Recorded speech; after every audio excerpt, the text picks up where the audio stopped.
It is now 2 o'clock and we'll begin today's session. I will now turn it over to Anne Deschamps. Thank you, Maynard. Welcome, everybody. My name is Anne Deschamps from Transcend. I support the training, outreach, and research for the ADA Information Center. I am thrilled to welcome, and in some cases re-welcome, you to our webinar on Cancer as a Disability, Your Rights in the Workplace.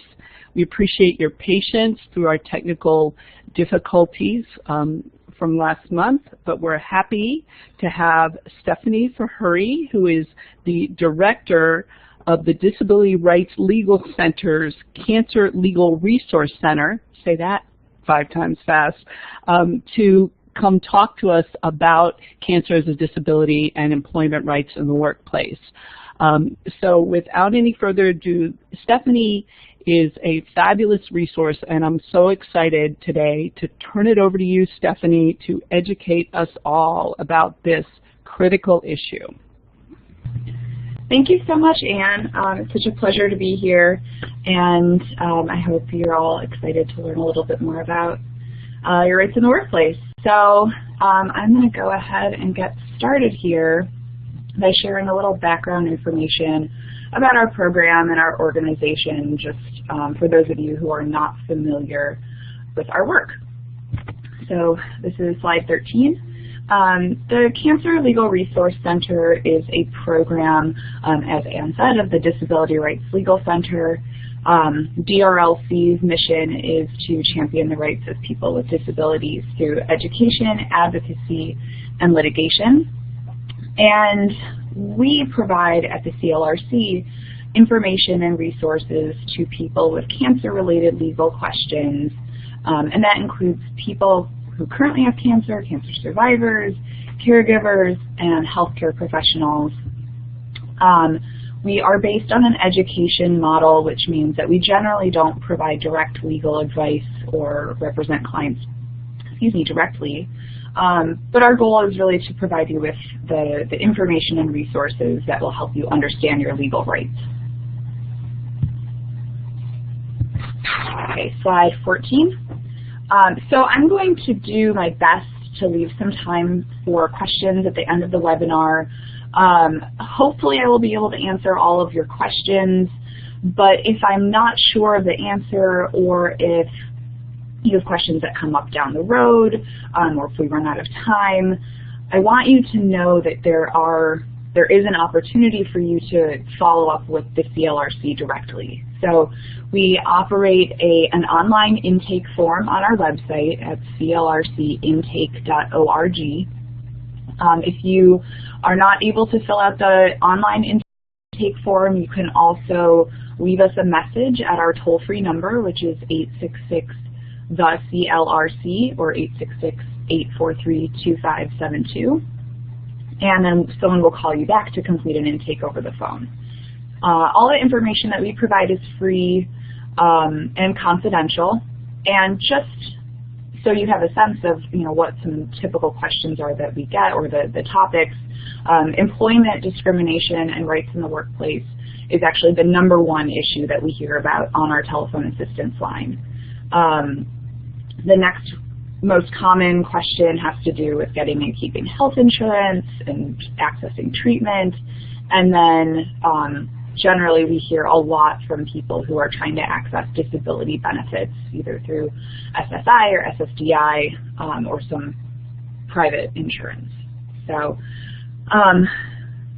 all of that is to say that feel free to ask questions, and you can always follow up with us after the webinar. Okay, slide 15. The other things that the CLRC does, in addition to obviously trainings such as this one and operating our telephone assistance line, we also create a number of educational materials and fact sheets, handbooks, and we have them all on our website. The one that I think is most notable right now is our Patient Legal Handbook. We have a new version that is hopefully going to be coming out within the next 2 months or so, and it gives a brief overview of a lot of the common legal questions that people who have cancer or who've had cancer face. So please check out our website if you are interested in getting a little bit more in-depth information on some of the other legal issue areas that we provide assistance with. Okay, so moving on to slide 16. As you probably already know, people with disabilities constitute our nation's largest minority group, which is simultaneously the most inclusive and the most diverse. Everyone is represented, and the disability community is the only minority group that anyone can join at any time. We frequently talk to people with cancer who are completely unaware that their condition may actually qualify them for protection at work under both state and federal law. So today I'm going to be going over some of those protections. So first I'll go into a bit about, well actually quite a bit, about the ADA and other state non-discrimination laws, and then I will also save some time to discuss the FMLA, the Family Medical Leave Act, a little bit as it relates to being able to take time off of work. Okay, slide 17. So although I'm going to be covering a lot of the laws that apply to employment rights, I did want to flag that the laws I'm discussing today are only baselines. So there might be additional protections granted to employees based on the based on the employer policy or manual, an employee contract, possibly a collective bargaining agreement if you're part of a union. So the laws really set the bare minimum for what employers have to provide to their employees, but they absolutely can, and many do, provide additional protections or additional time off.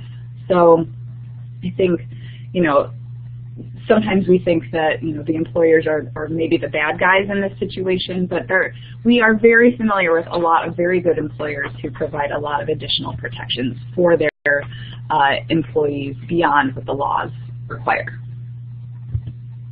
Okay, so moving right along, slide 18, let's dive into our discussion about the Americans with Disabilities Act, or the ADA.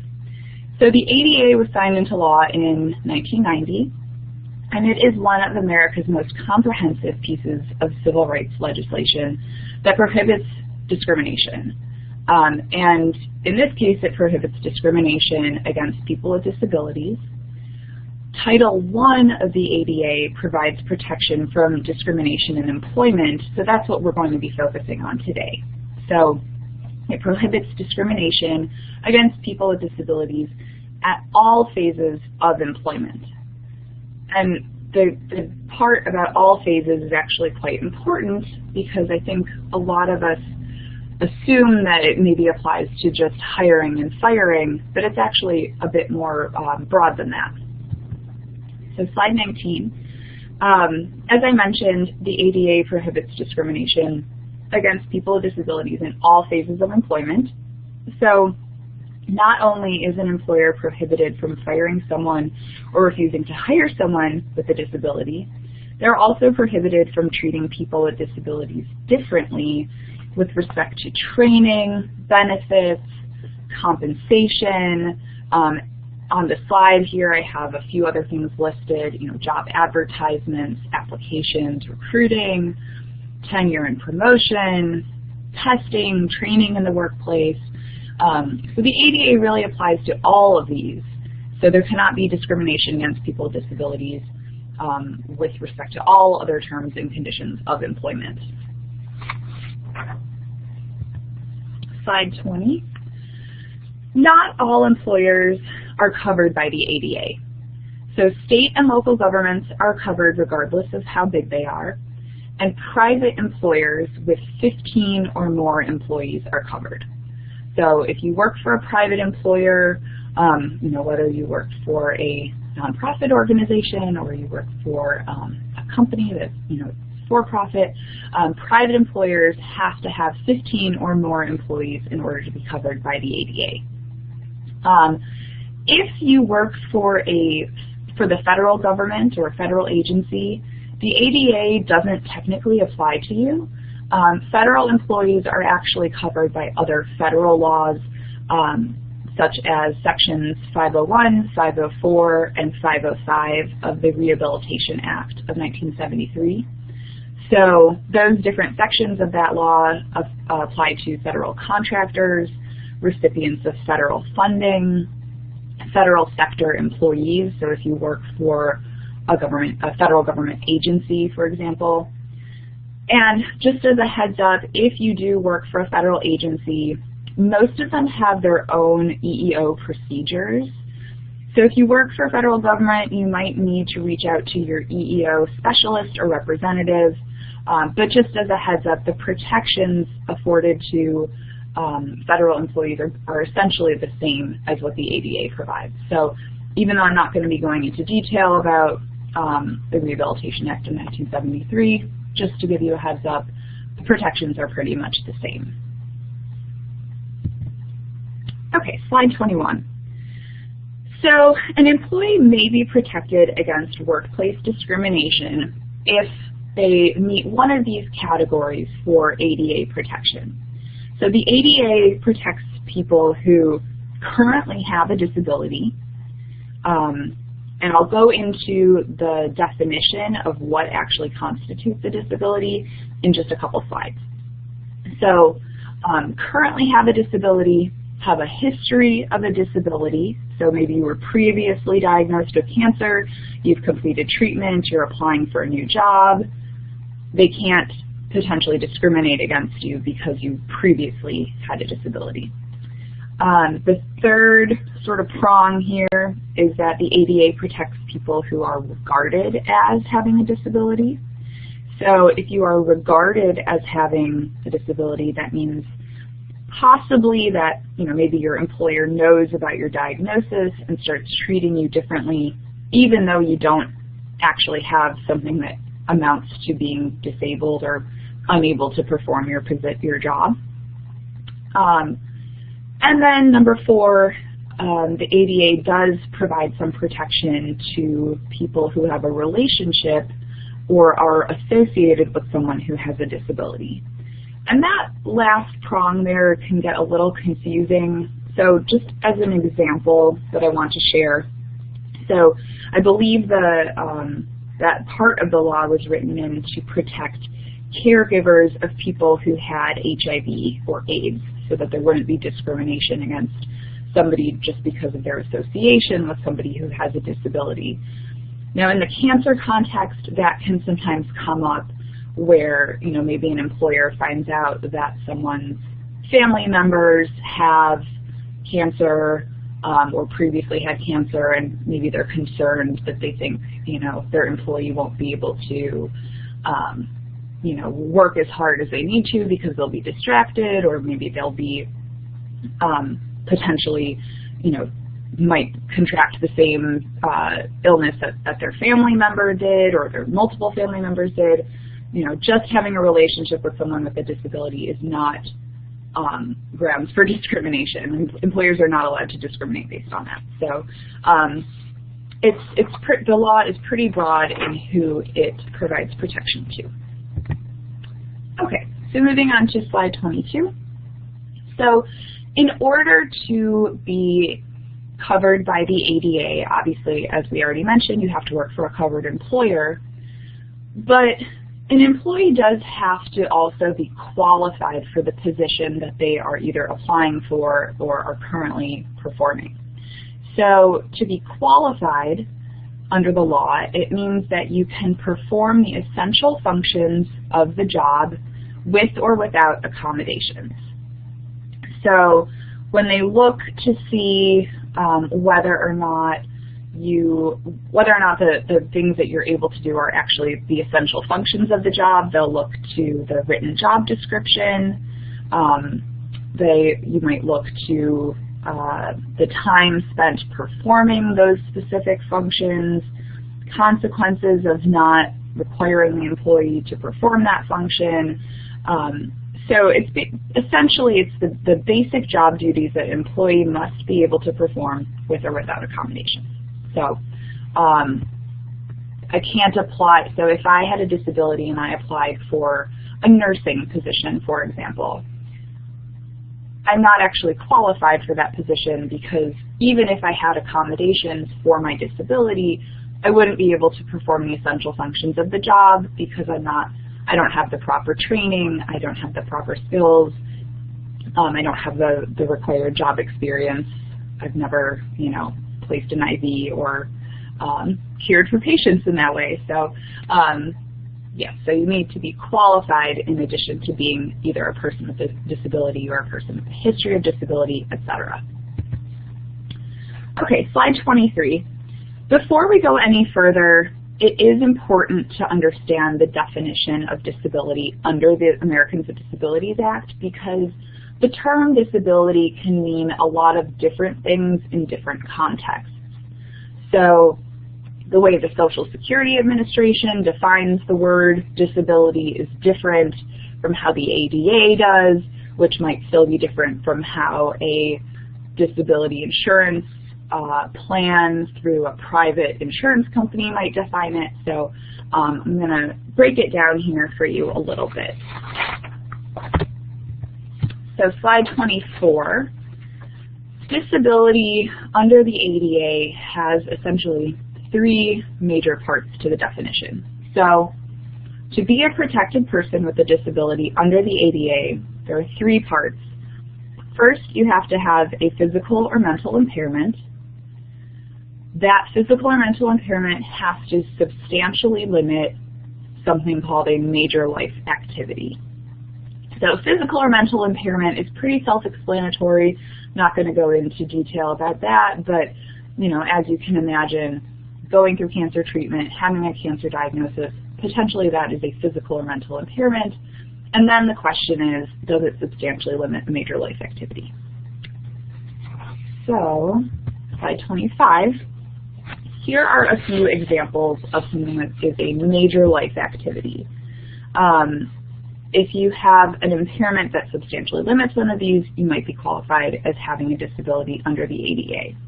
So, examples: walking, talking, breathing, eating, caring for oneself,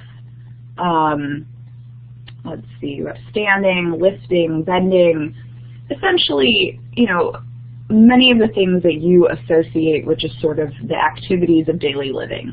And so if you have an impairment that is making one or more of those things very challenging, we have to look at, okay, slide 26, whether or not the limitation is substantial.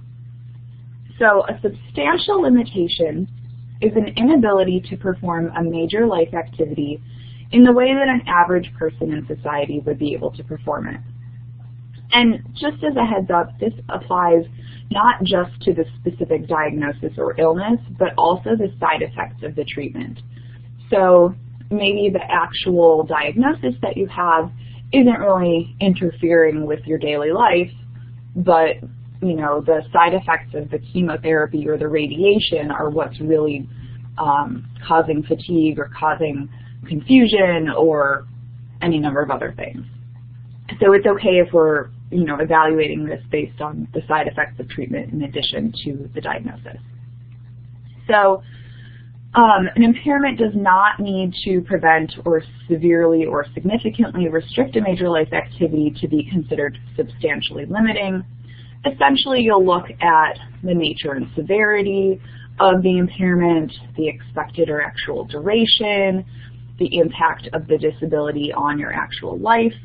But at the end of the day, when Congress passed the ADA, they didn't intend for the primary focus to be on whether or not someone actually has a disability that qualifies them for protection.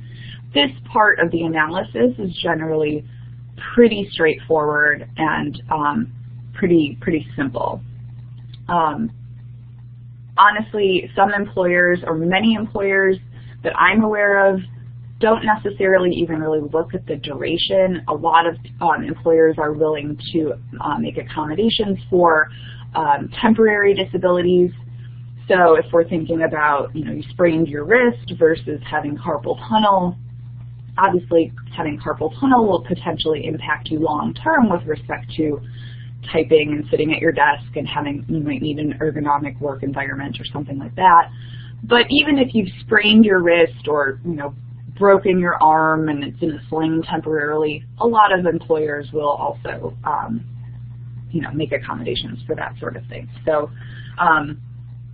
it's good to know the definition of disability, but in a lot of cases, there's not a lot of scrutiny as to whether or not someone who has cancer is a qualified person with a disability. Okay, so slide 27. I sort of alluded to this already, but it's important to understand who and what qualifies protection under the ADA, but really the more important question that a lot of people ask us, it's not so much am I a person with a disability, it's really what does a person with a disability get in the workplace? What are they entitled to?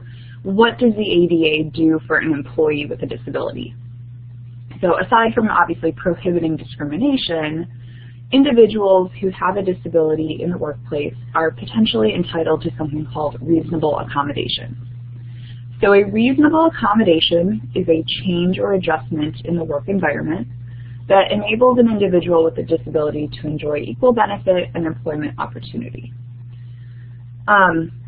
Essentially, it's a change or adjustment to either the environment or a policy that will allow you to continue doing your job or allows you to do your job in the way that someone without that disability might be able to perform it.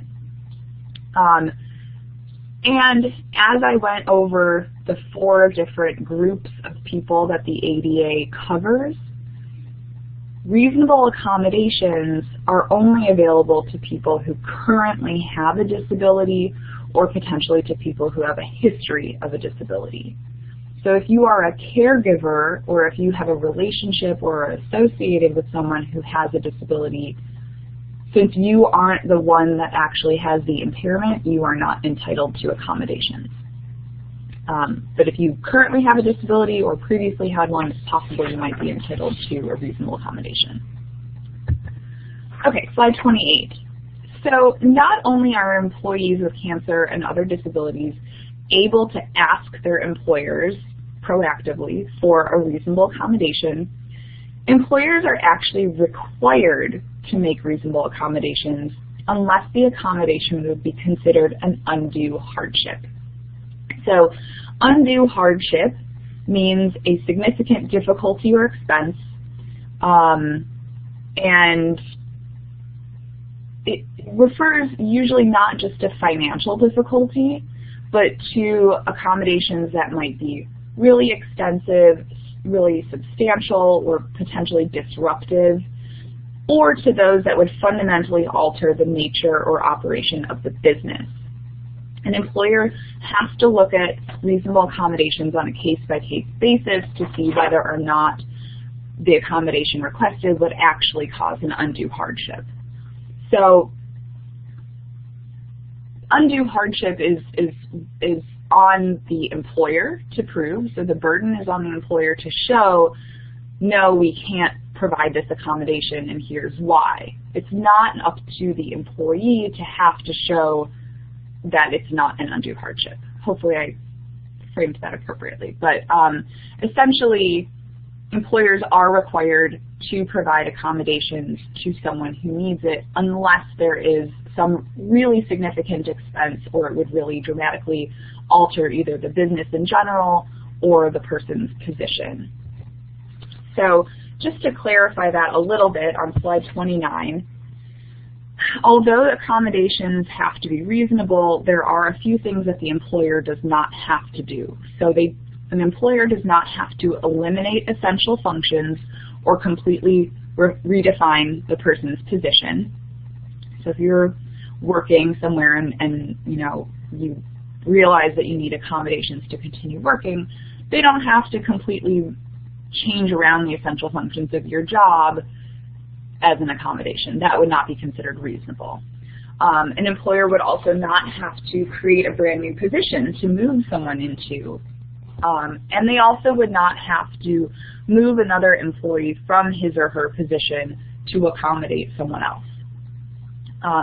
Accommodations must be effective, they must be necessary to perform the essential functions, and they must be individualized. So one thing to keep in mind is that an accommodation that's made for one person at a company might not be, that same accommodation might not be reasonable for someone else who works at the same company if those two people have two very different jobs.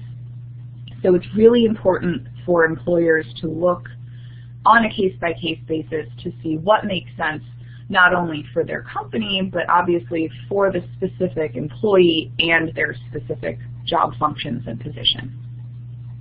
So let's see here, slide 30.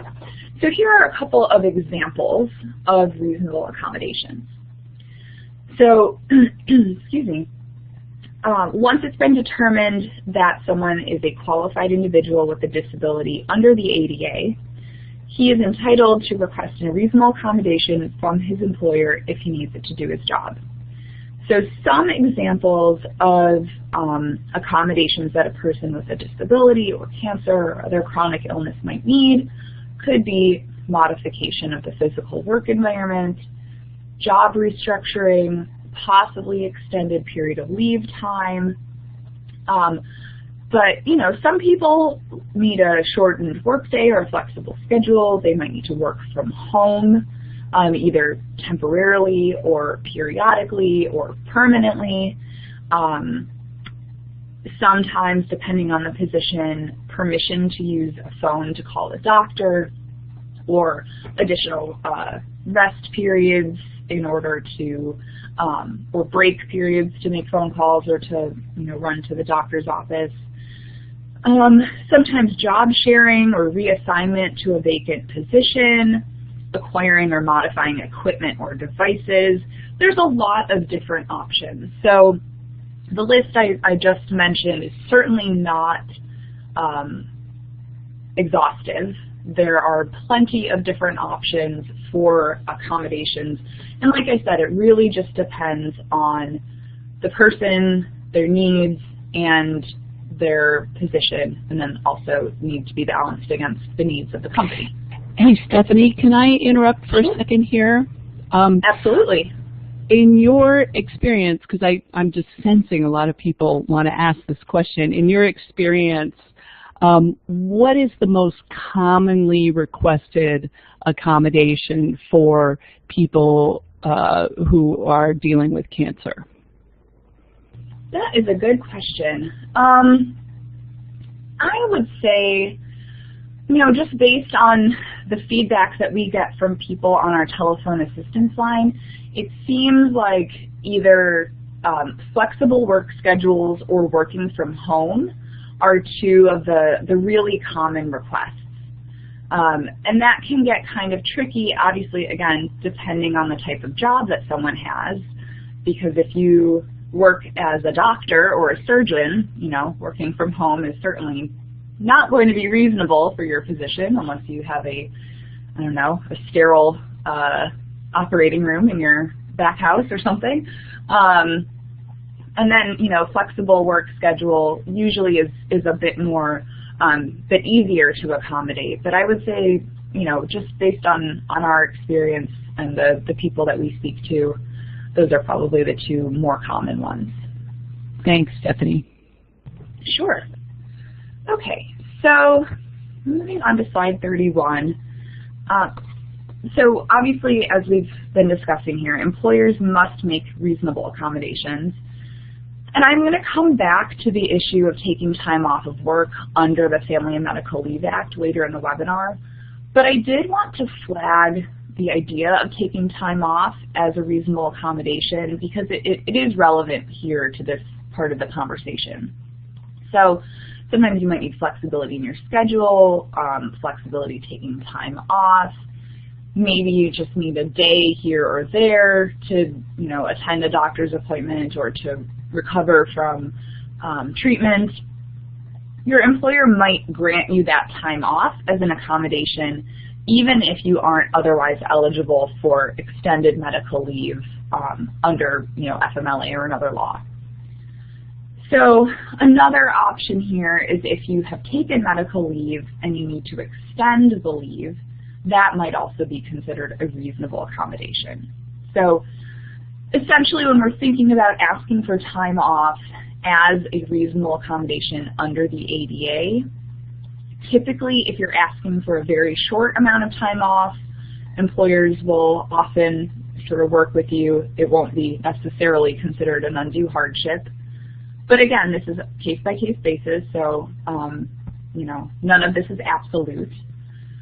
If you ask for a short extension of leave time, if you've already been out on leave, again, generally it's probably going to be okay. The employer might not say it's an undue hardship. If, on the other hand, you ask for indefinite leave, so if you have no idea, your doctor isn't really sure how long it's going to take for you to recover from surgery, or you know, how many rounds of chemo you might need, an indefinite leave request is most likely going to be considered an undue hardship to an employer. So usually it's pretty important for an employer to at least be able to estimate how much longer they will need to either have a temp replacing you, or have other employees sort of pick up bits and pieces of your position. So you know, when you're thinking about taking time off as a reasonable accommodation under the ADA, just keep in mind that asking for an employer to hold your position open indefinitely is most likely going to be met with some resistance. So the one other thing that I want to say about this now is that, you know, sometimes we'll hear from people that say, well, my employer said stay out as long as you need, take as much medical leave as you want, don't worry about it, your job is going to be here. We'll talk a little bit more about FMLA later in the webinar, but just be aware that even if an employer says something like that, at some point it could potentially become unreasonable for them to hold your job open. And many people we've talked to have had employers change their minds once they realize exactly how much longer, or once they realize that the amount of leave is really indefinite.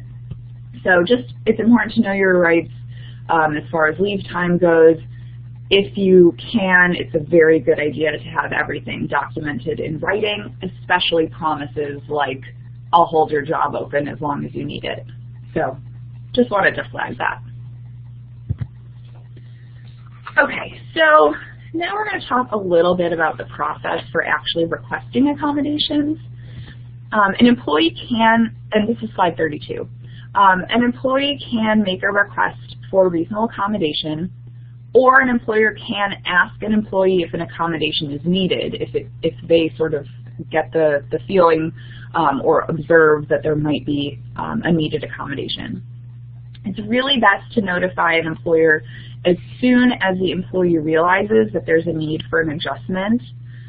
And the request can be made either to the employee supervisor or to human resources, and the request does have to be kept confidential. You don't need to use specific magic words. You don't even have to make the request in writing, although it is recommended. It's always a good idea to document this type of thing in the off chance that your employer, you know, does put up some roadblocks or does sort of make things a little bit more difficult. Then at least you know that you've put things in writing and you can document when the requests were made, etc. When an employee requests an accommodation, that begins the interactive process, or what it essentially amounts to an informal negotiation between the employee and the employer regarding accommodations. Your employer, as I mentioned, because your request has to be kept confidential, your employer can't tell your coworkers about your condition or that you've requested or received an accommodation. Usually, if an accommodation is granted, the people that are informed of it are just the ones that sort of need to know. So if, for example, I had someone on my staff who needed an accommodation and they went to HR, that's fine. I don't necessarily need to know all of the details, But if I'm that person's supervisor, I might need to know that their schedule is changing so that I'm not, sending frantic emails wondering where the person is when it turns out they had talked to HR to get, their schedule changed around a little bit, 1 day a week or something. Hey, Stephanie, can I interrupt again here? Yeah. I want to, somebody sent a question in that's particularly relevant to what you're talking about now, so I wanted to interrupt instead of waiting until the end. Sure. And you've kind of talked about this a little bit, but I think it's a great question. If an employee requests to extend a leave as an accommodation and has an end date, that leave gets approved, then they ask for another and another extension each time they provide a leave end date. When does it become indefinite? Because if it keeps going on and on. I think that in those situations, an employer could decide at a certain point not to approve the extension. So I know I distinctly remember speaking to at least one person who said,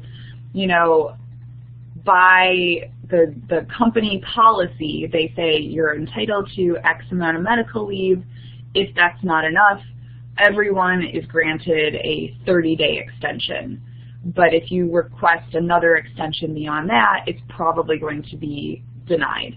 That was just at one specific company, but depending on the nature of the position, depending on the resources available to the company, they're not necessarily required to continue approving extensions of leave over and over and over again, even if each request has a specific end date. Does that make sense? I don't know if I framed that in a way that actually... Stephanie, that makes terrific sense. And it sounds like every other answer to a reasonable accommodation question, it's considered on an individual basis and case by case. And each time they have to consider, and everybody, the employee and the employer, have to document and make sure they have documentation, particularly if they're going to deny the request. Exactly. So in the situation, in the situation you just described, it might be reasonable for them to approve the first extension of, okay, another 30 days, and then maybe even the second or third extension. But if it gets to a point where, the employer really needs that particular employee to be back in the office working on, whatever large project, at a certain point they might be able to determine that it has become an undue hardship. And I'll talk a little bit more about medical leave at the end of the webinar with respect to FMLA.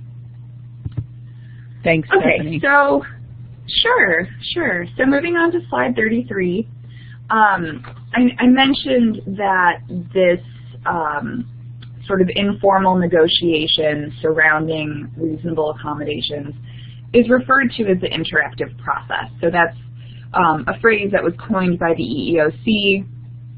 Again, it's just sort of an informal meeting between the employer and employee. It doesn't even have to be a sit-down meeting necessarily, but it's just the process for determining what reasonable accommodation or which reasonable accommodation will best serve the needs of both the employee and the employer. So the steps really involve, defining the situation, what are the limitations that are creating barriers, what is it that actually needs to be addressed. Then there's the needs assessment. Do you have to modify the job itself? Do we need to modify a policy in the workplace? If somebody has, I don't know, an emotional support animal, for example, and there's a policy that there are no animals allowed in the workplace, then potentially that might be something that they would need to address from a policy standpoint. Is it necessary to modify the facility? Does someone have, do they need to use a wheelchair, and are there not, is there a wheelchair accessible ramp or desk that they can sit at or something like that? Then number 3, explore alternative placement options. Is there a vacant position that person can be moved into that will allow them, some of the flexibility that they might need? Is it possible to reassign some of their duties to someone else?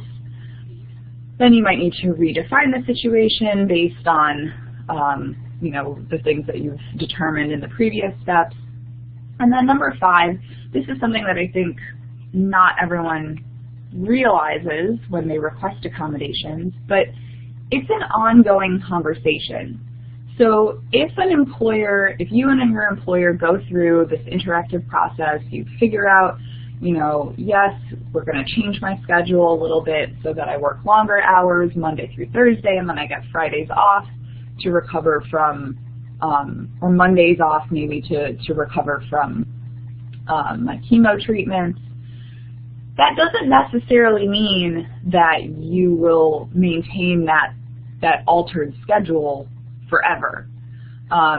Same thing with, we hear this a lot from people who are working from home as an accommodation. So sometimes people will say, oh, my employer and I determined that it's fine for me to work from home, while I'm going through treatment and while I'm recovering from treatment, but now it's been 6 months and they're starting to ask me, hey, when am I going to start coming back into the office?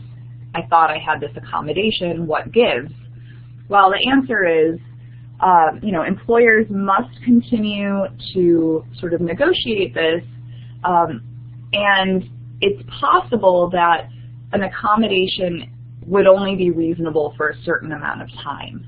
And again, case-by-case basis, but if you're working from home, for example, there might come a time where the employer says, we actually really need you to come into the office 2 days a week, and then, we actually might need you to start coming in more frequently. So it's an ongoing process to monitor the accommodations. If there are changes or tweaks needed, that can certainly be addressed as those issues come up. But I just wanted to flag that, accommodations aren't necessarily permanent, and there might have to be some ongoing negotiation there. And the one last thing that I wanted to mention with respect to these accommodations is that it's not always the case that the employee will get the specific accommodation that he or she requests. An employer is only really required to provide a reasonable accommodation, not the specific one. So again, let's use the example of working from home. Maybe somebody requests to work from home 5 days a week. The employer might say, you know what, that is an undue hardship, but we can certainly be willing to have you work from home 4 days a week. We just really need to have that FaceTime with you one day in the office. If that sort of works out there, and if that's something that the employee is actually able to do, then that might have to be the accommodation that they get instead of, the full 5 days working from home. So again, you're going to get sick of hearing me say it's all done on a case-by-case basis, and that things can change over time, but it's an important thing to keep in mind here. Okay, so moving on to slide 34, documentation of disability. So if you request reasonable accommodations, your employer may request documentation of your disability. They again have to keep it confidential, but they do not necessarily need to know your specific diagnosis. So we have a handout on our website or a fact sheet that explains the difference in medical certifications that are required for different types of either accommodations or leave time. But you really don't need to disclose your specific diagnosis if you're not comfortable with that. So some people have really great relationships with their supervisors, with their employers. Some people are just really open. So if that's you, by all means, feel free to share your diagnosis. You might still want to keep in mind that although discrimination is illegal, it can also, in certain circumstances, be pretty hard to prove. So if you have any sense that, you might get some negative feedback for sharing your specific diagnosis, feel free to also keep that private. What you would need to provide, potentially, is some sort of documentation about your disability and why you need the accommodation. So the accommodation that you request does have to be related to your disability. So let's say, for example, you have chemo brain, and you have sort of brain fog, struggle with concentration, focus, etc. It might not really make sense for you to request, I don't know, a reassignment of some of your list. If you have like let me think of a better example here. So let's say you have chemo brain and you request an accommodation to work from home indefinitely. That might not necessarily be related, but in addition to that, you might not have to show that your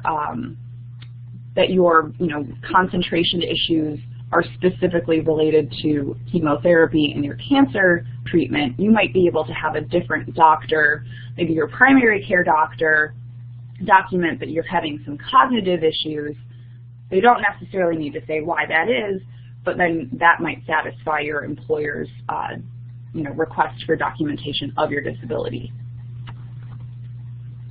So moving on here to slide 35. So I just wanted to give a couple of examples here for,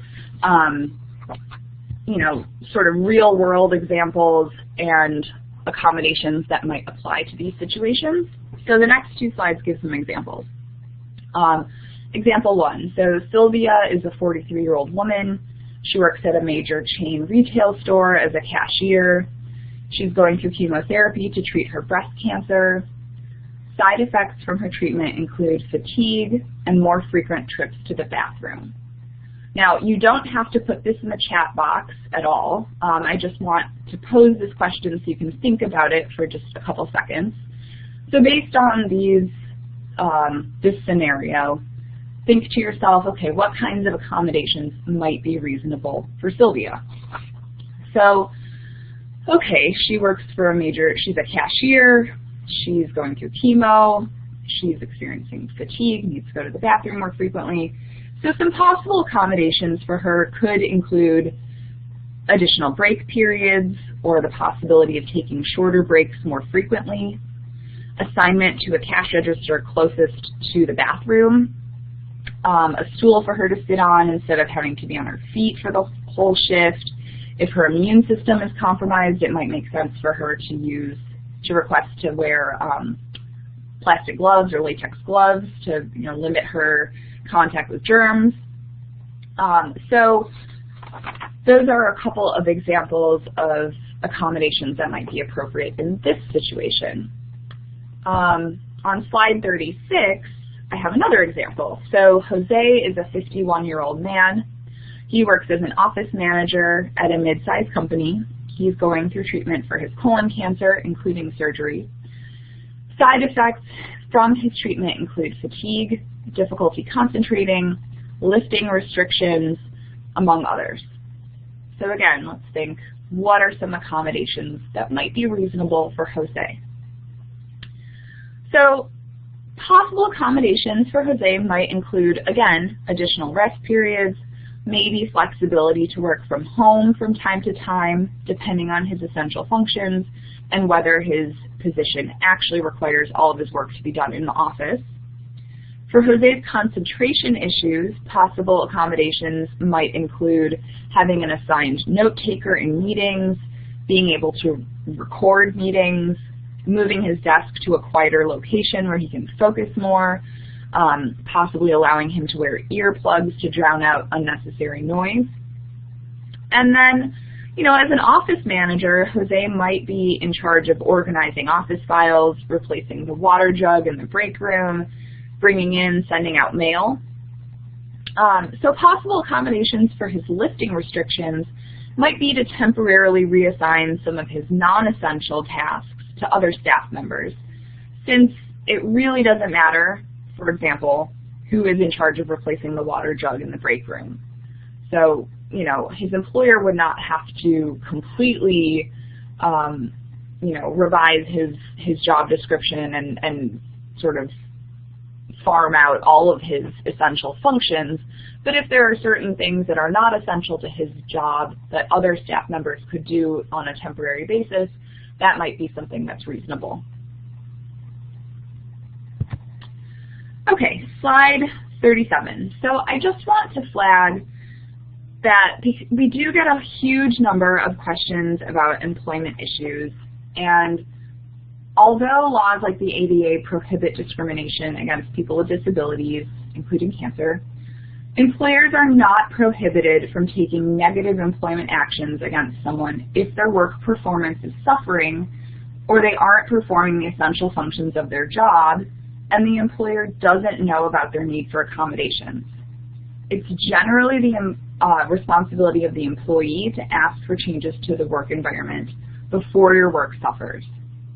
So I've heard from a number of people who have had issues where, you know, maybe they're not comfortable sharing their diagnosis, don't want to let on to their employer that they're sort of struggling with anything health-wise or personally. Maybe they don't have that kind of relationship with their employer. But then their work starts suffering, and, you know, we've heard from people who have been written up, who have been fired, because their employer had no idea that their work performance issues were related to their disability. So one example of that, someone called us and said, you know, my employer has a policy that for every third time you are tardy, every third time you show up late to work, you get written up and it goes in your file. That person said, you know, I started showing up late because I was at doctor's appointments that ran long, and I started having so much fatigue from my treatment that there were a couple other times I slept through my alarm. At this point, when the person called us, they had been written up, I think, twice, and they were concerned because they sort of the employer had a 3 strikes policy. And so, you know, unfortunately, there's not a whole lot that could be done about the 2 previous write-ups, because if the employer had no idea that the reason the person was late was because they were actually struggling with making it to doctor's appointments and sort of dealing with the repercussions of their treatment, obviously at that point it would make sense for that employee to talk to the employer about having a more flexible schedule so that they can avoid having additional write-ups and potentially, you know, losing their job as a result. Okay, so slide 38. One really great resource that I wanted to flag is the Job Accommodation Network. It's a really good resource for both employees and employers, and they offer one-on-one guidance on workplace accommodations, the ADA, related legislation. Assistance is available both over the phone and online, and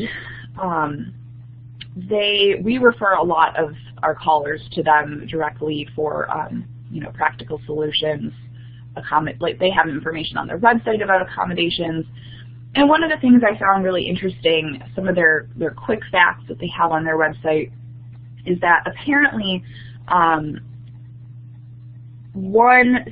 data that they have collected says that more than half of all accommodations actually cost the employer nothing.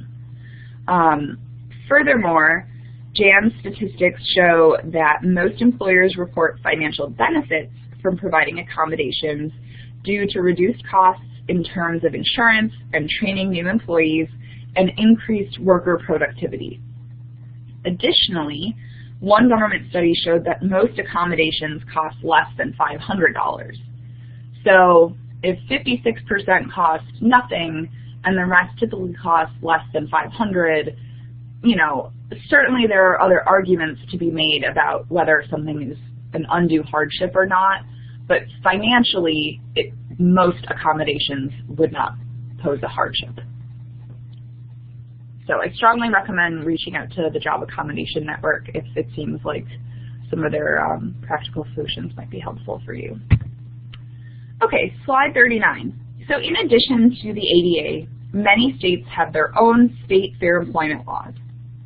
Some states, like California, Illinois, and New York, have a broader definition of disability. So we talked about the definition of disability towards the beginning of the webinar.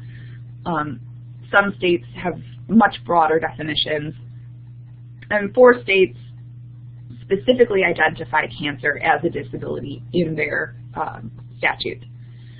So while most state laws are similar to the ADA, some states cover smaller employers. So we talked about the ADA and the fact that for private employers, there have to be at least 15 or more employees. A lot of these state laws actually apply to much smaller employers. So for example, I'm based in California. The California Fair Employment and Housing Act covers employers with 5 or more employees, whereas in Pennsylvania, the State Fair Employment Act, or State Fair Employment Law, covers employers with 4 or more employees, and Virginia state law covers employers with 1 or more employees. So on the next slide, slide 40, I've broken it down here a little bit to show in all of these different states the number of employees that an employer would have to be covered by their state fair employment law. Now this doesn't cover all 50 states, as maybe you're not doing the quick math here, but there are not 50 states listed. The states that are not listed on this slide either do not have their own state fair employment law, or their state fair employment law covers employers with 15 or more employees, so it's basically the same as the ADA. But I just wanted to flag that there are a lot of states that have laws that cover much smaller employees. So if you work for a smaller employer and you are listening to this webinar and getting a little freaked out knowing that the ADA might not apply to you, rest assured it is possible that a state law might provide you with additional protection. So one other thing I wanted to mention here, we've been talking a lot about, sorry, this is slide 41. We've been talking a lot about accommodations once you already have a job, but I want to talk for a moment about job applicants. So an applicant with a disability, like all other applicants, must be able to meet the employer's requirements for a job. An employer does not have to hire you if you are unable to perform all of the essential functions of the job, even without an accommodation, or even with a reasonable accommodation. But an employer cannot reject you only because a disability prevents you from performing minor duties that are not essential to the job. So if you're looking for a new job and you have a history of cancer, you might be wondering, can a job application contain medical history questions? What should I tell my prospective employer regarding my cancer diagnosis? I get that question a lot. When do I have to tell my employer that I used to have cancer? When do I have to tell my employer that I just finished treatment? When do I have to tell the prospective employer about my history? The answer is never. You are never actually required to disclose that information unless you are asking for an accommodation or for time off. So if you need an accommodation in order to participate in the interview process, you might have to disclose to the potential employer that you need that accommodation. Again, you don't have to disclose your specific diagnosis. You might just have to disclose, the circumstances around needing an accommodation. So let's move on here to slide 42. What can an employer ask? Well, they can ask, can you perform the essential functions of the job? And they can ask, how will you perform the essential functions of the job? An employer can ask you if you will need accommodations on the job, but they cannot ask that during the interview because that would be likely to reveal that someone actually has a disability. So they have to ask these broader questions about the actual position and how you would perform those specific functions. Slide 43, what is an employer prohibited from asking? So during the hiring process, an employer cannot ask you about your medical condition. Therefore, if there is a visible disability, the employer cannot ask about the nature and extent of the disability, but only whether or not you can actually perform the essential functions of the job with or without an accommodation. For instance, if someone has a vision impairment and applies for a job as a data entry, a data entry position, an appropriate reasonable accommodation to do the job could be a bigger screen or screen reading computer software. Once an offer has been made, the employer must treat all applicants for the same position in the same manner, irrespective of disability. So the employer cannot ask you, do you have a disability? Do you or did you have cancer? Are you going through treatment? Have you ever taken sick leave or FMLA leave? How much? All of those questions are inappropriate during a job interview. Okay, slide 44. And one other area of concern that we hear about pretty frequently is medical exams.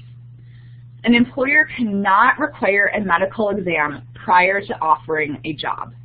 An employer does, however, have the right to require a medical examination after making a job offer, but the employer cannot withdraw the job offer solely because you revealed that you have a disability.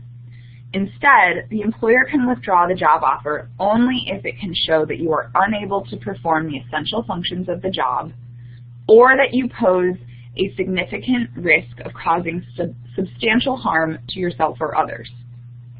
So an employer can only make an offer conditional on passing a medical exam if it's required of all employees in that same type of position. So they can't, take a look at you during your interview and think, well, I'm not really sure. It seems like there might be something going on with her. Once we offer her the job, we'll have her do a medical exam and we'll get to the bottom of this. That's really not appropriate unless everyone that applies for that same type of job also is subjected to a medical exam. Another big question that we get is whether an employer can ask about an employee's medical condition or which prescription medications they're taking, because obviously, as you know, a lot of people are on sort of maintenance medications, pain medication, etc. And generally the answer is no. Asking all employees about their use of prescription medication is not job-related and consistent with business necessity. So that's one of the turning points. Are these requests job-related and consistent with business necessity? In limited circumstances, certain employers might be able to demonstrate that it is job-related to require employees in positions affecting public safety to report when they are taking medication that might affect their ability to perform essential functions. Under these limited circumstances, an employer must be able to demonstrate that an employee's inability or impaired ability to perform essential functions will result in a direct threat. So one example, again, from our telephone assistance line, somebody contacted us and said, I'm applying to be a truck driver, and I was offered the position. They asked me to take a medical exam, and now they want to know what prescription drugs I'm on. Are they allowed to ask me that? Well, in that situation, the answer is probably yes. If you're going to be operating heavy equipment as the main part, that's the essential part of your job, and you're on pain medication that specifically says not to operate heavy machinery, they probably don't want to bring someone on who's going to be a liability in that way. On the flip side of that, we received a call from someone who was applying to work as a receptionist, and she said, they had everyone submit to medical exams, but now they want to know what types of prescription medication I'm on. Are they allowed to do that? Well, I can't really think of an example. Oh, I just heard a weird noise. Go ahead, Stephanie. Go ahead. Okay, great. So I can't think of an example of why an employer would need to know what type of prescription medication a receptionist was on. So in that case, it's probably not part of in line with business necessity, somebody on certain prescription medications who is a receptionist might not pose, a direct threat or substantial risk to public safety. So in that situation, it probably wouldn't be appropriate. So again, it might sort of depend on a case-by-case basis, the type of job you're applying for, etc. But at the very least, they cannot require a medical exam before they've even offered you a job. Okay, so shifting gears here, and I'm going to try to go through FMLA a little bit quickly so that I can leave plenty of time for questions. Sometimes making accommodations or, requesting accommodations just aren't enough. Often people need to take medical leave, and I'm on slide 45 right now.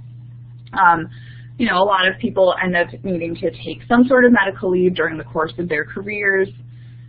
So in addition to laws like the ADA and state laws that protect people with disabilities, cancer patients, survivors, and caregivers at work, there are also federal and state laws that give some people the right to take additional time off.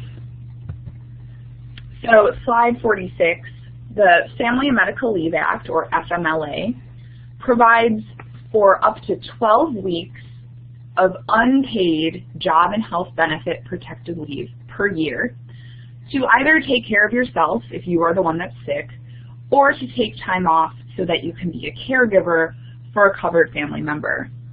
And the one thing that I really just want to flag on this slide is that the leave is unpaid. So, I think in the news there's been some discussion of, trying to get paid leave passed through Congress. Currently, FMLA only provides for unpaid leave. Okay, slide 47. So in order to be eligible for FMLA leave, you have to meet several different eligibility criteria. So you have to be taking time off for a covered individual, so that's either yourself or a covered family member, which is a parent, child, or spouse. Unfortunately, FMLA does not apply to other family relationships like siblings, aunt or uncle, grandparents, niece or nephew. I know a lot of people are potentially the primary caregiver for example, for a sibling, and unfortunately, FMLA does not provide that type of protection. Going back to what I said at the beginning, that doesn't necessarily mean that the employer won't approve time off for that purpose. Some employers are super flexible. They might have something written into their employee manual that, they're interpreting FMLA to apply to a broader, family relationships. But again, if you're running into a situation where you're not really sure that the law matches up with what you're hoping it will, I would definitely recommend looking at your employee manual to see if there's additional protections there. Okay, slide 48. So in addition to taking time off for a covered family member or for yourself, you have to be a covered employee. So that means you have to have worked for your employer for at least 12 months. They don't have to be consecutive, but it has to be 12 months total within the last 7 years. And you have to have worked for 1,250 hours or more for that employer in the last year.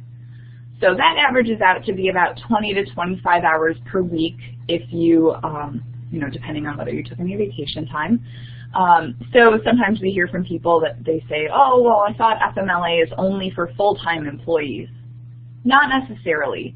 It's really looked at the cumulative hours that you have worked in the last year, not just are you part-time or full-time. Okay, slide 49. On top of those other requirements, you also have to work for a covered employer in order to be covered by FMLA.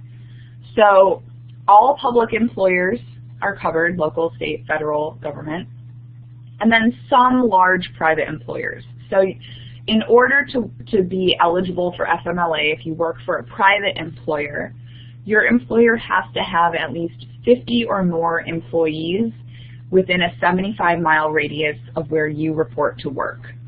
So as an example, let's say, going back to Sylvia, one of our reasonable accommodation examples, she works for a large chain retail store. Maybe there are only 40 employees at the retail store where she works, but within a 75-mile radius, maybe there are additional branches or locations of that same chain.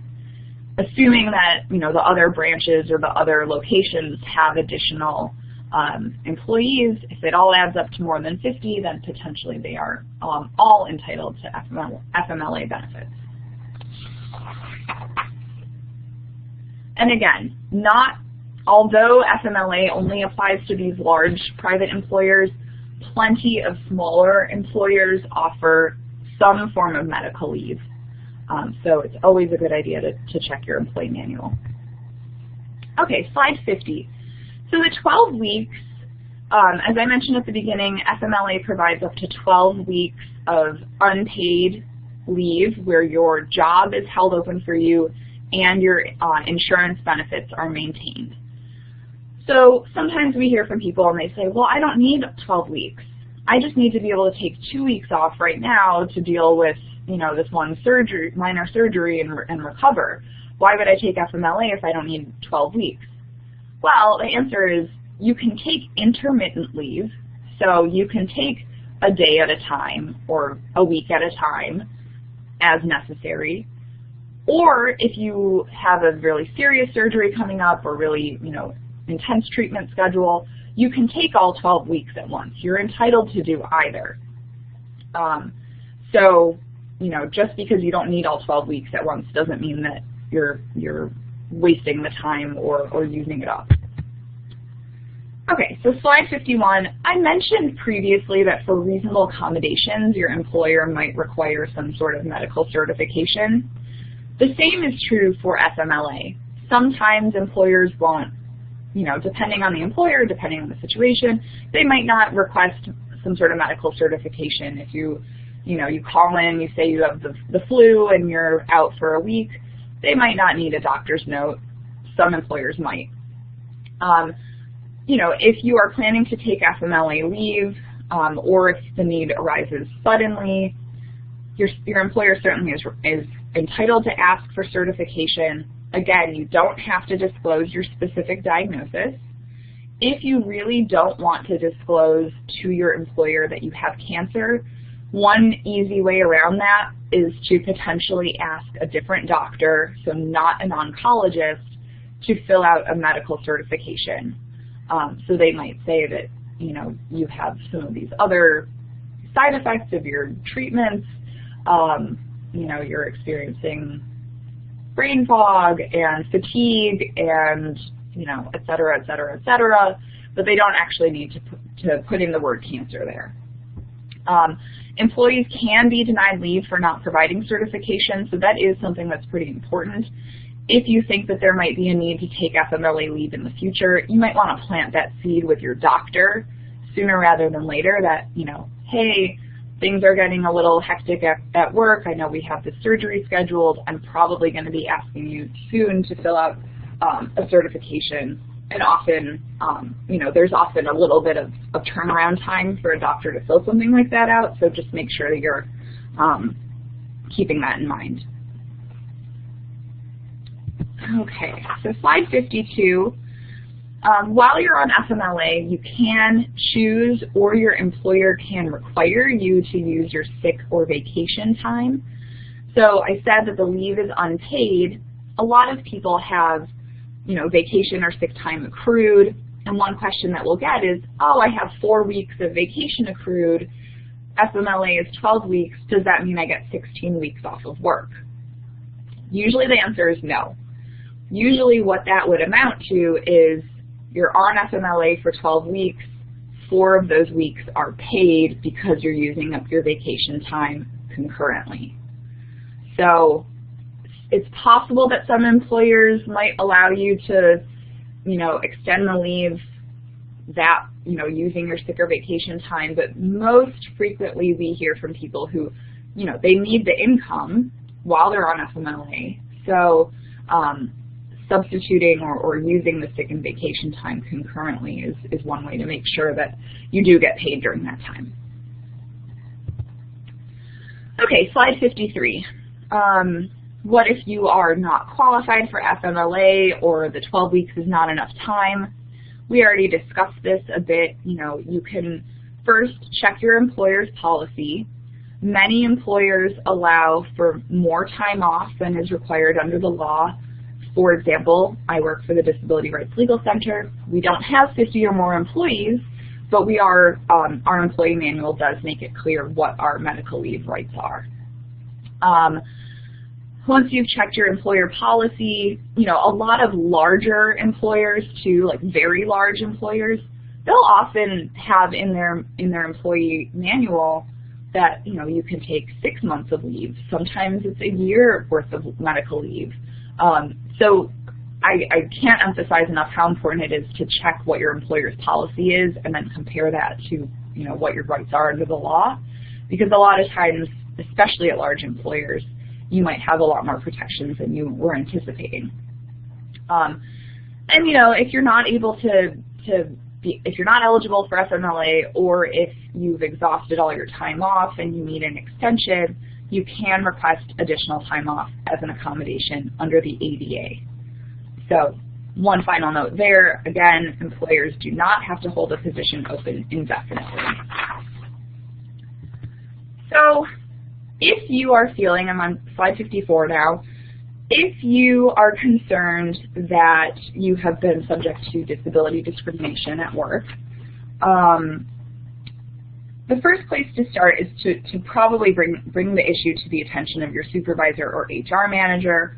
If they are the source of the discrimination, you might be able to reach out to the head of the company or possibly the board of directors if necessary. Sometimes there are misunderstandings that can be remedied without the need for a formal legal complaint, and sometimes just acknowledging that you understand your rights under the law can be enough to get an employer to provide appropriate accommodations. So you can always immediately contact the EEOC or your state fair employment agency if you believe that discrimination has taken place. But in some circumstances, it can be better to talk to an employment attorney first before you do that. And a lot of employment attorneys provide free consultations. Usually they charge based on a contingency basis, so you know they don't get anything unless you win. So if you and your attorney decide to file a complaint, you have to do so within a proper time frame.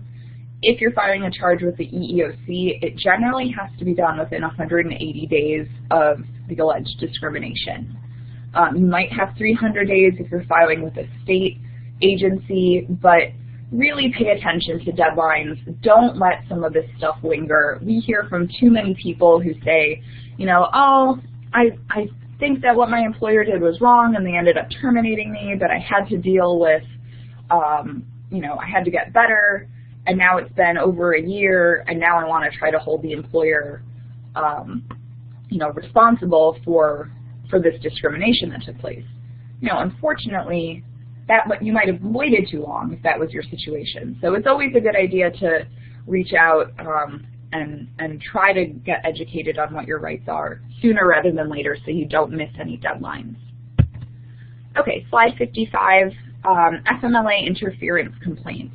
So if you're concerned that your employer is not following the requirements of FMLA, then, or if you think your right to take FMLA leave is being interfered with, again, you can start with your employer and HR.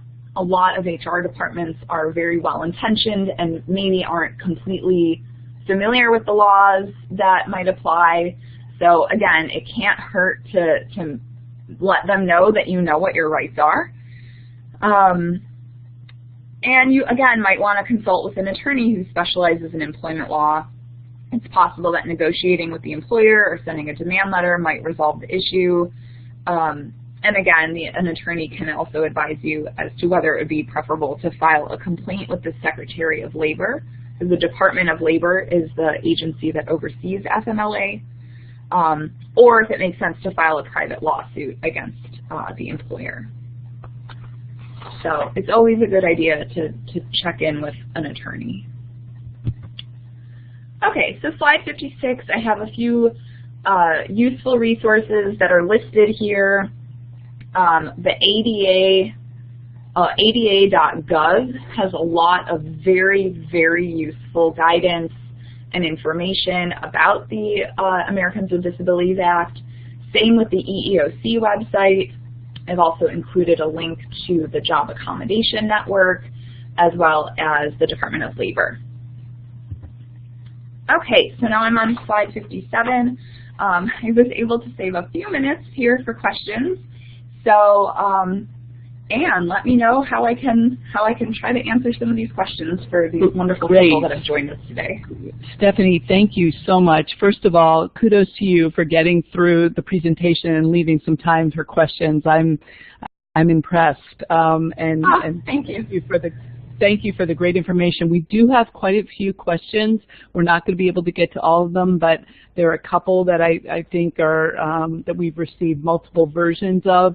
The first one, how does ADA square with workers' compensations as to the worker compensation laws as to the revelations of medical conditions to a prospective employer who may legally require a history of or listing of medical condition per workers' comp law on the application itself or before any offer is made?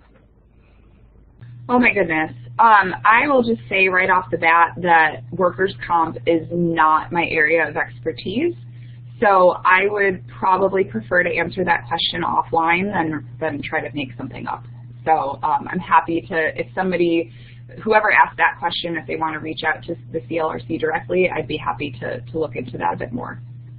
Okay, yeah, that was asked actually by 3 or 4 people. So okay. I think I agree. It's a big area, workers' comp law, and I think there are lawyers who specialize in that area by itself, workers' comp and the ADA. So the next question. If an employee in a patient care position makes it known that they are taking pain medication but have not demonstrated any impact on their ability to perform the position safely, does the employer have any ability to pursue further information, or would it not be permitted as there is no direct threat demonstrated? So the employee is in what type of position? A patient care position. They're taking care of patients. Got it. That might depend on the employer policy and what is required of that position. I would imagine that if there is concern that there could be a direct threat and they are aware of the medication that the employee is taking, they probably could request some sort of additional documentation, but that is not a situation that I have experienced personally with respect to callers to our telephone line. Yeah, gosh, so much of this, I feel like so many of my answers are probably going to be like, it depends, but... Stephanie, that is the #1 answer to any ADA. I've been doing this for 27 years. It's the #1 answer to any ADA question, and everybody knows it. It depends, honestly.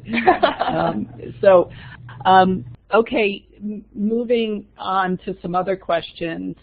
How would you recommend documenting changes to an accommodation that is already put into place? So if a person with a disability has an accommodation already in place at work and they want to make changes, how would you recommend the documentation of that? I think, when we talk about documentation for accommodations, it can be something as simple and straightforward as an email.